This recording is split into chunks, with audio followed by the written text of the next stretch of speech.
essa minha aproximação com o paciente oncológico me trouxe uma série de coisas maravilhosas, né? Nesses quase 12 anos de ininterrupto convívio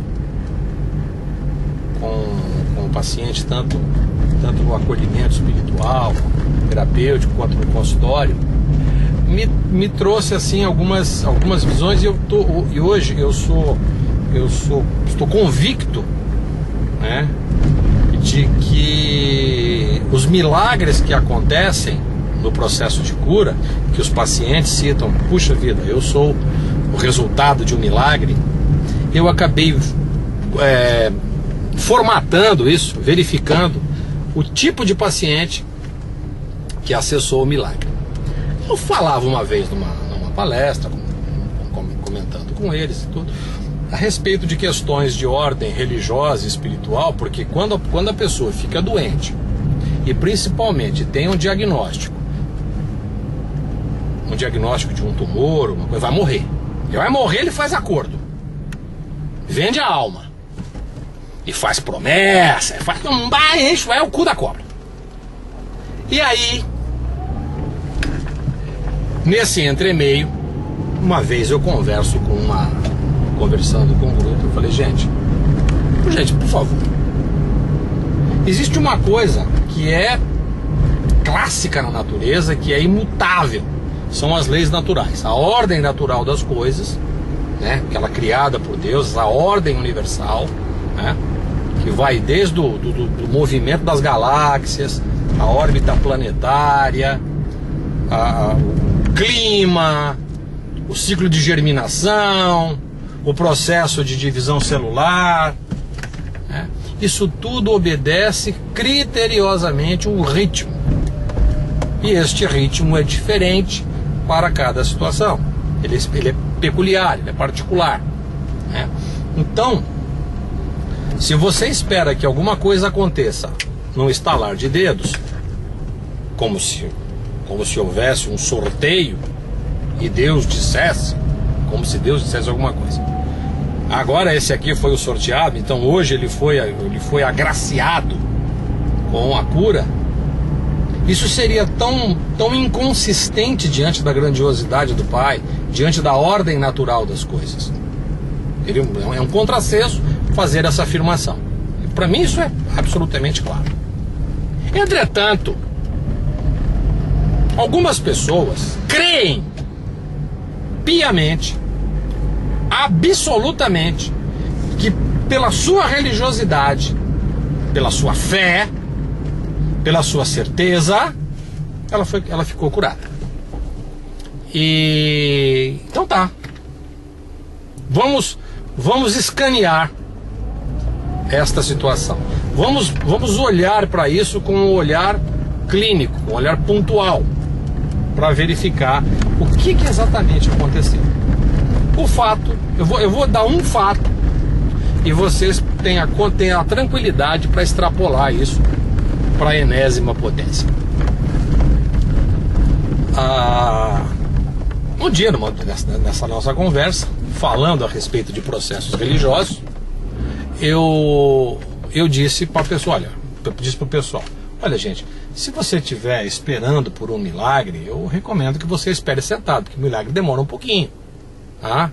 As coisas impossíveis saem na hora, mas milagre demora um pouquinho. É até um brocado popular, um adágio. E aí, uma senhora, de forma assim, dedo em riste, ela tratava com uma bengalinha, ela levantou a bengala assim, mas me deu de dedo. Como é que você fala, irmão, que milagre não existe? Eu sou a prova viva de que Deus agiu de forma poderosa. Eu hoje estou curada. Eu era uma pessoa desenganada pelos médicos, e o meu caso era um caso gravíssimo e tal. E hoje eu estou curada. Então o que é isso se não um milagre? Eu falei, tá, irmã, vamos lá. Como é que foi o seu caso? Eu recebi um diagnóstico de um tumor, e esse tumor era agressivo, e o meu médico me deu um tempo curto de vida, que esse tumor provavelmente me levaria, vou usar um termo mais eufêmico, ele levaria a óbito, ia morrer, e que o meu tratamento deveria ser um tratamento doloroso, um tratamento que me levaria muito tempo. O que eu fiz? Eu comecei a orar, pedir a Deus, encontrei o grupo de vocês aqui, vim pra cá, já estou há quase 2 anos aqui, e desde quando o médico me deu o diagnóstico que eu não acreditei que estava doente, e eu comecei a agir de um outro jeito. Você não acreditou que estava doente? Não é que eu não acreditei que estava doente. É que eu comecei a agir de um jeito que pudesse melhorar a minha condição. Falei, tá bom então.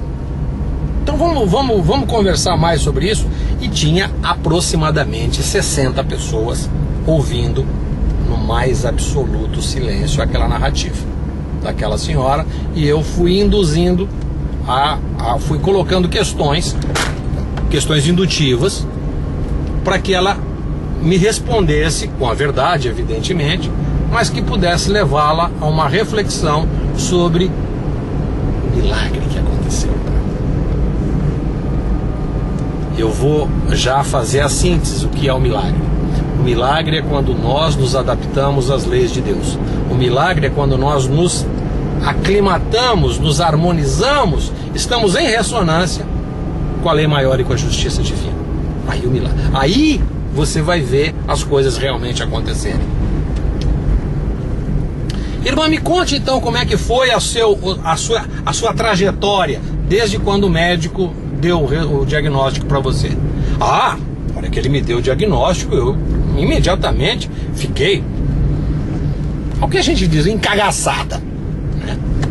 Eu levei um cagaço e tal, e não imaginava que aquilo pudesse acontecer comigo. Eu sou uma pessoa tão legal, sou uma pessoa tão bacana, eu rezo, eu sou uma pessoa que presto serviço comunitário. Podia imaginar que eu fosse ficar com câncer. Eu não podia imaginar que isso pudesse acontecer comigo, porque eu sou uma pessoa bacana, eu sou uma pessoa legal. Tá certo. E você contraiu um tumor. Então eu já quero chamar a atenção para você para um fato, tá? Pra gente continuar a nossa conversa. O fato de ser bonzinho, de ser bacaninha, de ser legal, de ser uma boa pessoa, isso não tira você da possibilidade de contrair uma doença. Isso não o tira de acontecer contigo um infortúnio. Preste atenção nisso. Na sequência, o que foi mais que você fez, irmã? Tá, mas eu segui as recomendações do meu médico, né, direitinho, comecei a fazer o tratamento. Eu fui também, aproveitei para procurar a orientação de um outro profissional. E esse outro profissional deu o mesmo diagnóstico, sugeriu as mesmas orientações. Então eu comecei a seguir criteriosamente o tratamento do meu médico, tá? E o que mais? Teve alguma melhora, alguma coisa? Muito pouca. Tinha 6 meses, eu estava começando a ficar desanimado.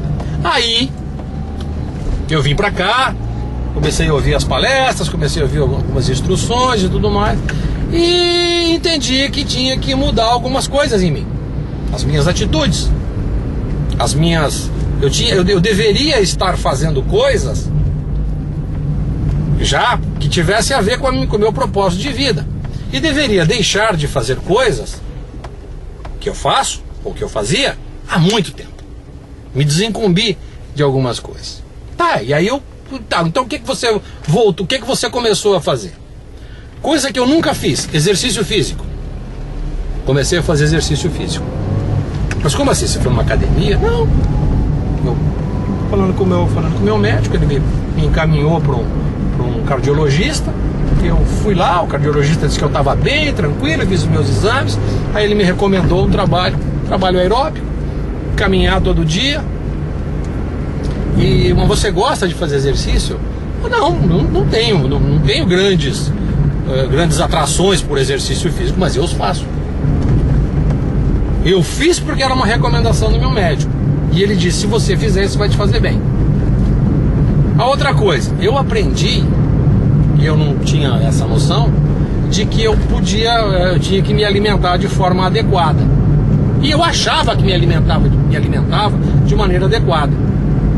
E o que eu comia não fazia bem para mim, só fazia bem para o meu tumor. Então tudo aquilo que eu comia era um alimento propício para o meu tumor. Por exemplo, ela fez o elenco do que comia: refrigerante, carne vermelha e gordurosa em demasia, leite, presta atenção, leite faz mal, refinados e embutidos, tal qual presunto, salaminho, salsicha, farinha branca e tudo mais. Comia muito pouca verdura, muito pouca fruta, tá? E aí ela observou que deixou de fazer isso. Como comentou com o seu médico essa opção, e o médico endossou. Eu acho que vai ser legal, uma dieta mais natural, uma dieta mais crugívera, né? Isso vai lhe fazer bem, né? E uma coisa que eu nunca pensei que pudesse fazer: jejum. Tá, mas jejum, como é? Ficar sem comer? Não.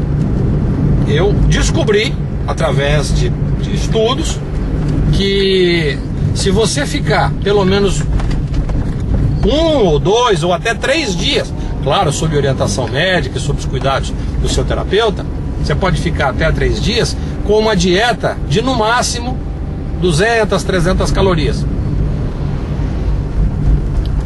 Você deixa de produzir o hormônio de crescimento, que o hormônio de crescimento é um dos responsáveis pelo crescimento do tumor. Você diminui a ação desse hormônio, ele deixa de ser produzido e, obviamente, ele deixa de ter. Eu fiquei encantado com toda aquela narrativa, porque isso é fato, né? E falei, todas as vezes que eu fazia jejum, eu acompanhava o jejum de um processo de meditação e tudo, que eu me juntei a um grupo de meditação de uma escola de yoga que tem próximo da minha casa, e que eu vou lá de vez em quando fazer as minhas práticas, os meus alongamentos e tal. E gente, só reprisando para você, isso era um auditório. E essa conversa estava uma conversa de comadre, eu e ela. E o auditório no mais absoluto silêncio, ouvindo com atenção e sem interrupção. Então, resumindo, eu acolhi a minha doença como sendo um fato verdadeiro. Eu aceito. Está doendo e está dando sofrimento. Eu escolho ficar curado. Peço em oração uma orientação a Deus. Isso me vem como uma fonte de inspiração. O meu médico, o meu terapeuta, a minha nutricionista, o meu personal trainer, tudo isso fez com que eu voltasse a fazer exercício, seguir rigorosamente as orientações do meu médico, fazer uma dieta adequada às minhas necessidades, uma dieta mais alcalinizante, né? Enfim, passei a ter um tempo de maior meditação, e continuei fazendo exatamente as coisas que eu vinha fazendo até então. Continuo com o meu trabalho voluntário, cuido da minha casa, cuido do meu marido e tudo mais. E hoje o meu médico me deu como curado. Eu não tenho mais o tumor. Os meus dados, os meus exames, os dados bioquímicos, e os exames de imagem e tudo mais, denotam claramente, não existe mais o tumor no meu corpo. Nem cirurgia eu precisei fazer. A quimioterapia foi interrompida. Eu tinha uma série de aplicações a serem feitas, elas foram reduzidas. Então, aí ela alinhava com a seguinte frase: se isso não é um milagre, o que é um milagre então? Aí eu fiquei de cara no chão, fiquei com cara de bundão nessa hora. E falei exatamente isso para ela. O que a senhora fez hoje, na sua narrativa, a senhora sintetizou através da sua experiência, através da sua vivência ao longo desses 2 anos, o que é necessário que a gente faça para que o milagre aconteça. A senhora fez exatamente tudo o que tinha que ser feito para se adaptar às leis de Deus.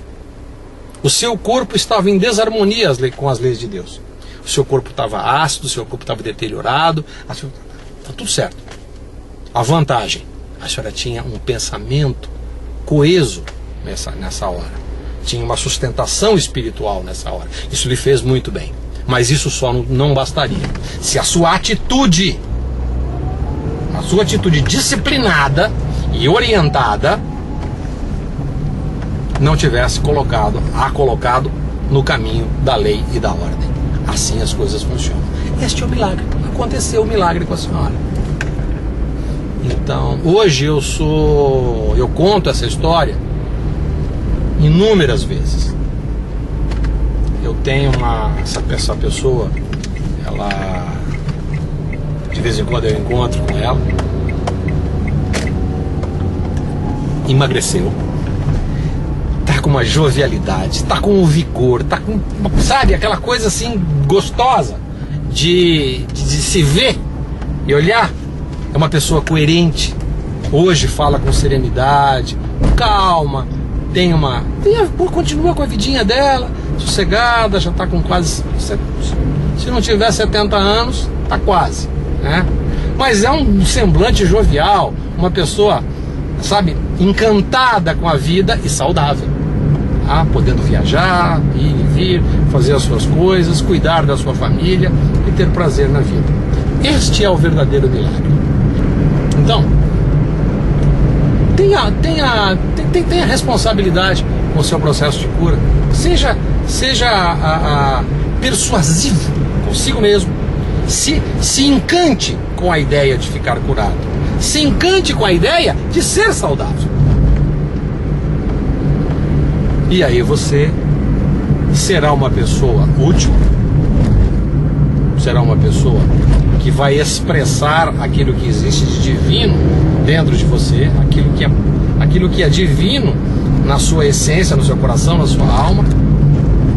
Isso se expressa, como a gente diz na Umbanda, é o orixá cantando na sua coroa e sendo feliz. As pessoas que estão à sua volta podendo desfrutar dessas suas coisas, dessas suas virtudes. Aquilo que não é legal em você, aquilo que não é coisa, diga para as pessoas que você tem um traço de caráter que não é bom, que não é uma atitude que não é adequada e que você gostaria de não colocar em contato com a pessoa, tá certo? Então é isso, por hoje vamos ficando por aqui.